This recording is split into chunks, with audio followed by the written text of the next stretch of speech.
Yes, तो first of all सबसे पहला क्वेश्चन हमारा है एक्सटेंशन ऑफ पाइथन प्रोग्राम।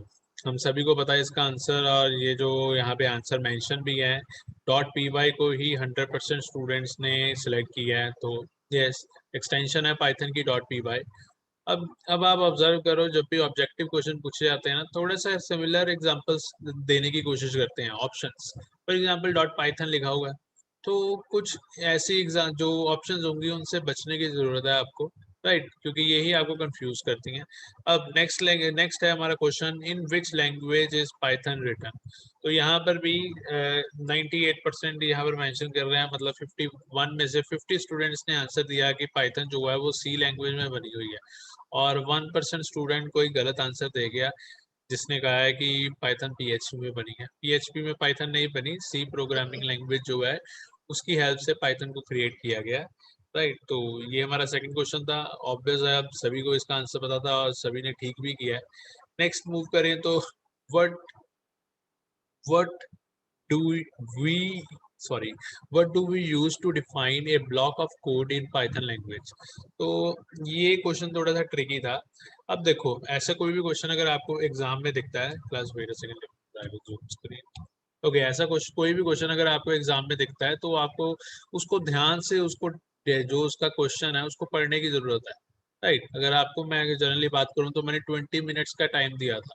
यहाँ पर अगर देखना स्टार्ट करें तो हमारे पास क्वेश्चंस थे नियर अबाउट 18 और मे बी 17 क्वेश्चंस थे, तो आपके पास टाइम इनफ था। अब जैसे ये क्वेश्चन है, व्हाट डू वी यूज, हम क्या यूज करते हैं, to define a block of code in Python. अब देखो यहाँ पर डिफाइन है कि ब्लॉक ऑफ कोड को डिफाइन करने के लिए हम क्या यूज करते हैं।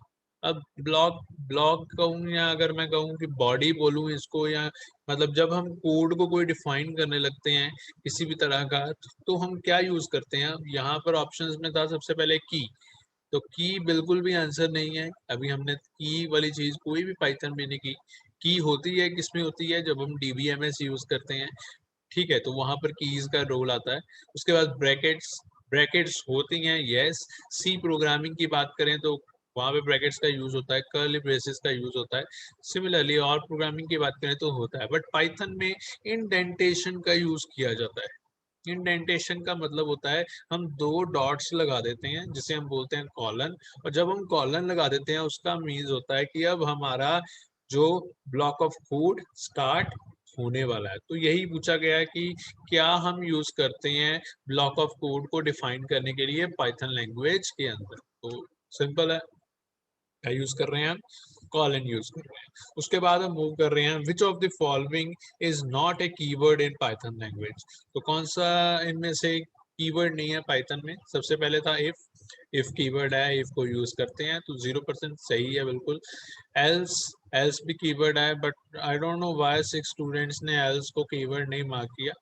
हाँ, हो सकता है आपके दिमाग में आया हो ELIF, वो हम लिखते हैं ELIF, हम जरूर लिखते हैं ELIF, बट वो उसलिए लिखते हैं जब हमें एल्स इफ लिखना होता है, बट अकेला एल्स एल्स ही तरह ही चलता है, राइट। तो उसके बाद यहाँ पर था प्रिंट एफ, जो एक्चुअली में सही था। प्रिंट एफ जो है हमारा सी प्रोग्रामिंग में है, पाइथन में नहीं है, तो इसलिए प्रिंट एफ जो है वो क्या है, गलत है। तो कीवर्ड नहीं है, इसलिए प्रिंट एफ गलत आंसर था। उसके बाद कुछ स्टूडेंट्स ने नन ऑफ दिस भी कहा है, उनके अकॉर्डिंग प्रिंटफ भी चलता है, राइट। तो ये चीज का आपने ध्यान रखना है। नेक्स्ट चलें तो हमारे पास आता है, which of the following function is use to print anything. कौन सा फंक्शन है जो यूज कर, अब देखा जाए तो क्वेश्चन को अगर आप ध्यान से देखो तो यहाँ पर ही डिफाइन है कि प्रिंट करने के लिए कौन सा फंक्शन है, और पाइथन में उस फंक्शन का नाम भी एक्चुअली प्रिंट ही है। तो सी आउट सी प्लस प्लस का था, प्रिंट एफ सी का था, प्रिंट पाइथन का है, राइट। तो अगेन कुछ सिमिलर एग्जांपल्स साथ में दी जा रही हैं कंफ्यूज करने के लिए, राइट। तो उनसे बचना है आपको। अब यहाँ पे 7 स्टूडेंट्स कौन से हैं आई डोंट नो, बट अब कुछ 7 स्टूडेंट्स ने इसको मार्क किया है कि ये है हमारा आंसर। तो ये आंसर बिल्कुल नहीं था। Which of the following operator is the correct option for power a b, मतलब अब हमें पावर ए बी करना है अगर पाइथन में, तो कौन सा ऑपरेटर करेगा। ए, राइट। ये वाला ऑपरेटर हमारे वैसे वर्ड में मैथमेटिकली हम इसको कहते हैं कि ये ऑपरेटर पावर का होता है, बट पाइथन में ये ऑपरेटर पावर का नहीं है। तो पावर करना चाहते हैं तो क्या हो जाएगा एक्चुअली, ए इंटू बी, राइट। तो कुछ इस तरीके से डिफाइन है, नहीं तो यहाँ पे डिफाइन है ए, यहाँ पे 2 बार ये सिंबल ले दिया, ये तो एग्जैक्टली अगर देखा जाए तो आपको थोड़ा सा डिस्ट्रैक्ट करने के लिए ये बनाए गए हैं। एक्चुअली में आंसर यही था हमारा, ए इंटू बी। ठीक है जी। अगर अब बात करें नेक्स्ट क्वेश्चन की, तो यहाँ पर अब ये क्वेश्चन बहुत इजी था, पर पता नहीं क्यों ये काफी सारे स्टूडेंट्स ने इसका आंसर गलत दिया है। What will be the output printf hello plus hi। अब देखा जाए तो मैंने स्टार्टिंग में ही आपको बताया था, हम डबल कोट्स में स्ट्रिंग को मेंशन करते हैं और प्लस का कंकैटिनेशन का काम होता है। तो जब हमने हेलो प्लस हाई लिखा है तो इसका मतलब हेलो और हाई जो है वो कंकैटिनेट हो जाएगा, राइट। तो यहाँ पर अब देखो, तो सबसे पहला हेलो बिल्कुल नहीं प्रिंट होगा, अकेला हेलो कैसे प्रिंट होगा। हाई, हाई भी प्रिंट नहीं होगा। हेलो प्लस हाई भी प्रिंट नहीं होगा अगर ये डबल कोट्स ना होते। ये सारा कुछ डबल कोट्स के अंदर होता है, ये वाला डबल कोट है और ये वाला डबल कोट ना होता तो ये हेलो प्लस हाई प्रिंट हो जाना था। बट हमारा एक्चुअल आंसर था हेलो और हाई ऐसे इकट्ठे लिखा आना था, राइट। जो 42 स्टूडेंट्स ने ठीक लिखा, 5 ने हेलो प्लस हाई किया और हाई एंड हेलो, राइट। तो नेक्स्ट मूव करें, which keyword is use to include a library in Python. तो हमने लाइब्रेरीज इंपोर्ट की थी, तो कीवर्ड यूज हो रहा था इंपोर्ट। इंक्लूड कीवर्ड नहीं यूज होता और दोनों भी नहीं यूज होते, तो आंसर था इंपोर्ट। ये क्वेश्चन भी बहुत इजी था, A equal to B equal to C equal to 100। तो एक्चुअली इसका मतलब क्या है, इसका मतलब है ए की वैल्यू, बी की वैल्यू और सी की वैल्यू, तीनों की वैल्यू 100 हो जाएगी। एरर, एरर आपके माइंड में आ सकता है, ठीक है। तो बट ये तो बिल्कुल भी नहीं आना चाहिए था। यहाँ पर आपने कहा C have 100 and A B empty, मतलब सी में 100 चल जाए और ए बी में कुछ ना जाए, ऐसा होना फिजिबल नहीं है, राइट। ठीक है, अगर ऐसी सिचुएशन आएगी फिर तो वो एरर ही कंसिडर करे, राइट। तो बट यहाँ पर एरर नहीं है, पाइथन में ये चीज पॉसिबल है, हम ऐसे कर सकते हैं, सी प्रोग्रामिंग में भी कर सकते हैं। तो सभी की वैल्यू असाइन हो जाएगी। What is the data type of A. ठीक है जी, ए की डाटा टाइप क्या है, ए इक्वल टू 12.2। तो 12.2 क्या होता है, 12.2 सॉरी फ्लोट होता है। तो यहाँ पर डिफाइन है, इंटीजर नहीं है, करेक्टर नहीं है, फ्लोट यस। तो 40 स्टूडेंट्स ने फ्लोट मार्क किया, कुछ स्टूडेंट्स ने इंटीजर और करेक्टर भी किया, I don't know why. Character का तो वैसे भी कोई चांस नहीं है, राइट। बट चलो नेक्स्ट मूव करें, what will be the output, A equal to 10 plus 2 into 5। अब again this one is quite simple, BODMAS का रूल फॉलो करना यहाँ पे जरूरी था। पहले multiplication 5 into 2 10, fifth addition plus 10 20। तो एग्जैक्ट आंसर था 20। तो 41 स्टूडेंट्स ने 20 मार्क किया। जिन्होंने 100 मार्क किया 9 स्टूडेंट्स ने, उन्होंने क्या किया, 10 प्लस 2 20 12, 12 इंटू 5, और वो 12 इंटू 5 करें तो 5 10 50। आई डोंट नो व्हाई यहाँ पे 100 क्यों मार्क कर दिया, क्योंकि अगर हम 10 प्लस 2 12, 12 इंटू 5 भी करते हैं तो इट गोज टू 60। तो ये 100 किस वे से मार्क किया है, आई डोंट नो। और मैंने ये 100 लिखा क्यों है ये सर भी शायद मैंने, मल्टीप्लाई कर दिया उन्होंने। उन्होंने मल्टीप्लाई कर दिया है। हाँ जी किसको सर, मल्टीप्लाई 5 कर इंटू दिया, 2 10 हो गया हाँ करके, फिर जी, उन्होंने वैसे कर दिया है। 10 इंटू 10, या तो ये प्लस को उन्होंने मल्टीप्लाई समझ लिया और 100 कर दिया 10 इंटू 10। एक्चुअली यहाँ पे भी एक और ऑप्शन ऐड की जा सकती थी 60, तो कुछ स्टूडेंट शायद और गलत कर देते इस आंसर को। तो यस, तो एक्चुअली इसका आंसर क्या है, 20 है। बोर्ड मास का रूल हमेशा याद रखो, अगर बोर्ड मास का रूल नहीं भी याद रखना तो ये याद रखो, मल्टीप्लाई पहले होता है प्लस बाद में होता है, राइट। यूजुअली आप मल्टीप्लाई और प्लस में ही कंफ्यूज होगे, ठीक है। तो नेक्स्ट मूव करें, तो अब हमारे पास ये क्वेश्चन है, ये क्वेश्चन एक्चुअल में ये गलत मार्क हो गया था, राइट। इसका आंसर एक्चुअली ये ग्रीन जो बता रहा है ये नहीं है, इसका आंसर एक्चुअली ये 12 स्टूडेंट्स ने जो दिया है वो है। अब ये क्वेश्चन क्या था, क्वेश्चन था ए इक्वल टू 5000, ए की वैल्यू है 5000, ठीक है जी। और प्रिंट हो रहा है कॉलन के अंदर ए, कॉलन का मतलब क्या होता है, सिंगल कॉलन जब लिखते हैं वो भी स्ट्रिंग है, डबल कोट्स जो लिखते हैं वो भी स्ट्रिंग है। और प्रिंट जब हम सिंगल कॉलन में ए कर रहे हैं तो वो क्या प्रिंट करेगा, वो एक्चुअली ए प्रिंट कर देगा। तो यहाँ पर ये कुछ 27 स्टूडेंट्स हैं जिनको 2 नंबर एक्स्ट्रा मिले हैं, राइट, वो हम माइनस करके आपको लिस्ट प्रोवाइड कर देंगे।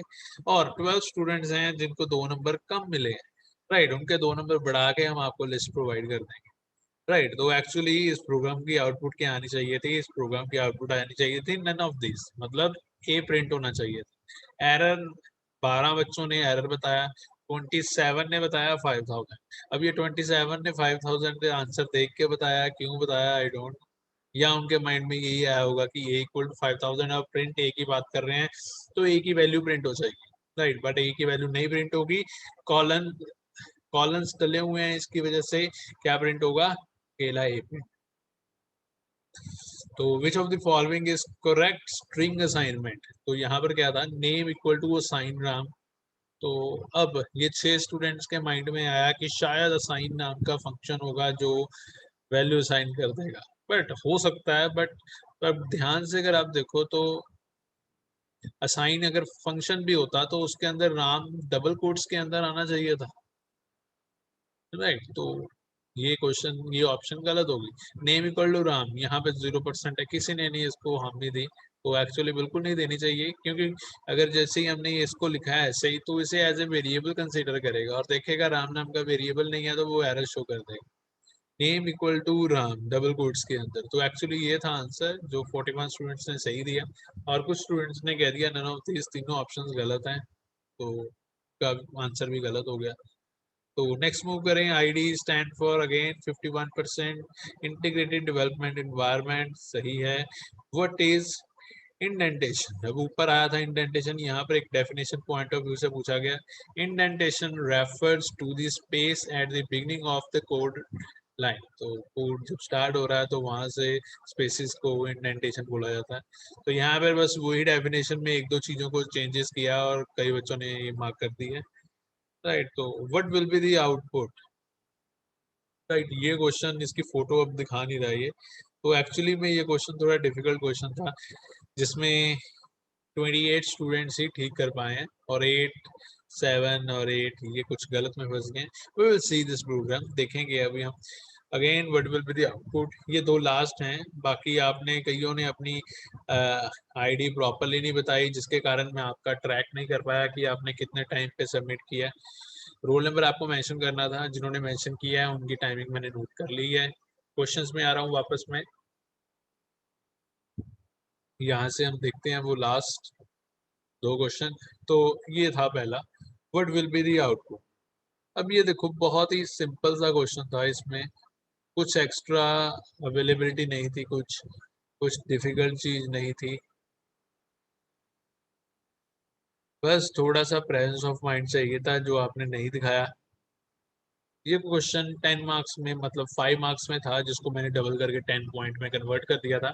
हर क्वेश्चन 1 मार्क का था, उसको कन्वर्ट किया गया था 2 पॉइंट्स में डबल करके, सो दैट आपका 50 मार्क्स का एग्जाम बनाया जाए।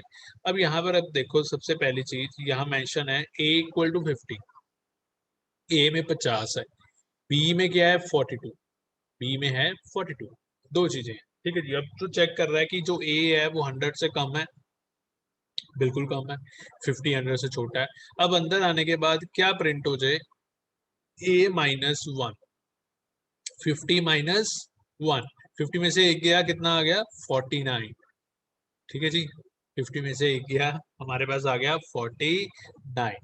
मतलब अब अगर ऑप्शंस की बात करें तो आप नीचे जाके चेक करो, जिनकी फर्स्ट 49 है वो सही है, तो वो देखो यहाँ पे सभी की फर्स्ट वैल्यू 49 है, राइट। चलो नेक्स्ट देखते हैं, प्रिंट b माइनस ए। अब b की वैल्यू क्या थी 42। अब यहाँ पर क्वेश्चन आता है कि a की वैल्यू अब क्या होगी, 49 होगी या 50 होगी। तो आप देखो यहाँ a-1 लिखा है, यहाँ a- इक्वल टू 1 नहीं लिखा, यहाँ a इक्वल टू a-1 नहीं लिखा, मतलब इस पॉइंट पे भी a की वैल्यू 50 ही रहनी थी। तो b माइनस ए, b में है 42, a में है 50, तो इसका आंसर आना था -8, मतलब सेकंड या फोर्थ सही ऑप्शन है। आगे चलते हैं, फिर था प्रिंट a-1। अब प्रिंट क्या करना है a-1, दोबारा हम a-1 प्रिंट करने वाले हैं, तो a की वैल्यू अगेन 50 ही है, तो 50 माइनस 1 49, तो एक्यूरेट आंसर था 49 माइनस 8 49, राइट। ये क्वेश्चन किसी भी तरह का कोई डिफिकल्ट क्वेश्चन नहीं था, और एक्चुअली देखा जाए तो 5 मार्क्स का क्वेश्चन भी नहीं था। ये इसलिए दिया गया था थोड़ा सा आपको कि आपका जो लॉजिक बिल्डिंग है वो चेक किया जाए कि आप कैसे देख सकते हो। एक्चुअली इसमें लॉजिक भी नहीं है, यहाँ पे तो हम एक छोटा सा एक आपकी कॉमन सेंस चेक कर रहे थे रिगार्डिंग प्रोग्रामिंग, राइट। तो स्टूडेंट्स कंफ्यूज हो गए, क्यों कंफ्यूज हो गए आई डोंट नो, कंफ्यूज वाला कोई पॉइंट नहीं था। यहाँ पर a-1 है, a इक्वल टू a-1 नहीं है, a से वैल्यू जरूर कम हो रही है बट प्रिंट होने के लिए a के अंदर नहीं चेंज हो रही, राइट। तो ये गलत कर दिया काफी स्टूडेंट्स ने, नहीं करना चाहिए था, बहुत इजी क्वेश्चन था। नेक्स्ट पे मूव करें तो नेक्स्ट था फॉर x इन रेंज 1,31। अब जिसको फॉर लूप आती थी उसके लिए क्वेश्चन इजी था, जिसको नहीं आती थी उसके लिए क्वेश्चन बहुत डिफिकल्ट था। अब देखो ये पहली वैल्यू जो होती है वो होती है उसकी स्टार्टिंग पोजीशन, ठीक है जी। जो लास्ट वैल्यू होती है वो होती है उसकी एंडिंग पोजीशन, मतलब जहाँ पे वो खत्म हो रहा है, ठीक है। एंडिंग पोजीशन मींस मतलब वो वाली वैल्यू इंक्लूड नहीं होगी, ठीक है। अब ये जो थर्ड वैल्यू होती है वो होती है कितने का डिफरेंस हो। अब सबसे पहले 1 अंदर गया और प्रिंट हो गया x+1, x में था 1, तो 1+1 क्या प्रिंट हो गया, सबसे पहले 2, तो मतलब जिस पे 2 स्टार्ट हो रहा है वो सही है, तो ये दो हैं 2, ठीक है जी। वापस गया, उसके बाद 5 इंक्रीज हो गया, तो 2+5 कितना हो गया 7 7, उसके बाद वापस गया, फिर 5 इंक्रीज हो गया 12 17 22 27, और अब जनरली देखो 27 तक आ गए। अब अगर 5 इंक्रीज हो तो कितना बन जाएगा, 27 + 5 32, तो यहाँ तो 32 आता है, यहाँ पे 32 लिखा होता, पर यहाँ 32 भी नहीं लिखा, 30 लिखा है, 3 का डिफरेंस तो हो ही नहीं सकता, राइट। तो मतलब ये ऑप्शन गलत होगी, तो सही ऑप्शन कौन सी थी, सही ऑप्शन थी सेकेंड ऑप्शन, राइट। मतलब 5 जो बढ़ा वो वैल्यू इंक्रीज हो गई, इसलिए वो प्रिंट नहीं हुआ, तो एक्चुअली 2 7 12 22 27 तक सर फिर ये से सब समझा ही दीजिए प्रिंट होना था। यस बेटा, सर, एक बार फिर से समझा दीजिए sir. Okay okay, don't worry don't worry, right right. तो कैसे चल रहा था ये फॉर लूप थी जो 1 से स्टार्ट हो रही थी और 31 से पहले रुक जाती थी, मतलब 30 तक चलनी थी, 1 से लेके 30 तक चलनी थी ये फॉर लूप।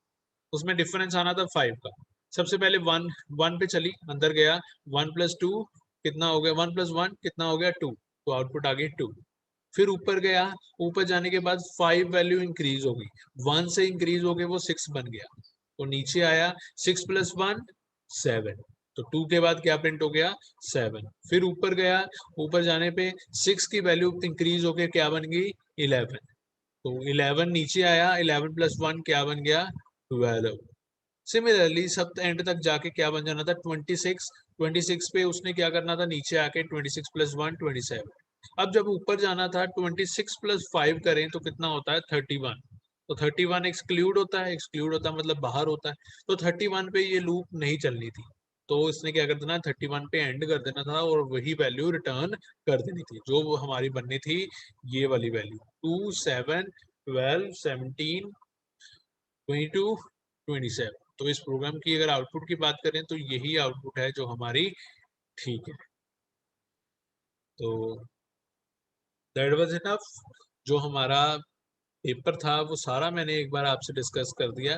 तो एक्चुअली देखा जाए तो कुछ स्टूडेंट्स हैं जिन्होंने इसको अच्छे से परफॉर्म किया और कुछ students I don't know why बिल्कुल अच्छे से परफॉर्म नहीं कर पाए।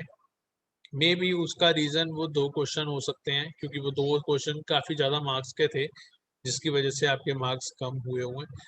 तो यहाँ पे लिस्ट है आपकी प्रॉपर, तो जिन स्टूडेंट्स के जैसे 48 हैं बट उन्होंने वो वाला क्वेश्चन ठीक किया है तो वो एग्जैक्टली 50 पे पहुंच सकते हैं, बट वो ज़्यादा नहीं है, 12 स्टूडेंट्स ही हैं, राइट। तो I will let you know कि कौन से वो स्टूडेंट्स हैं। स्टिल अगर आपको किसी प्रोग्राम किसी क्वेश्चन में अभी भी डाउट है कि ये कैसे हो गया सर या कुछ ऐसे, we can discuss that. Yes,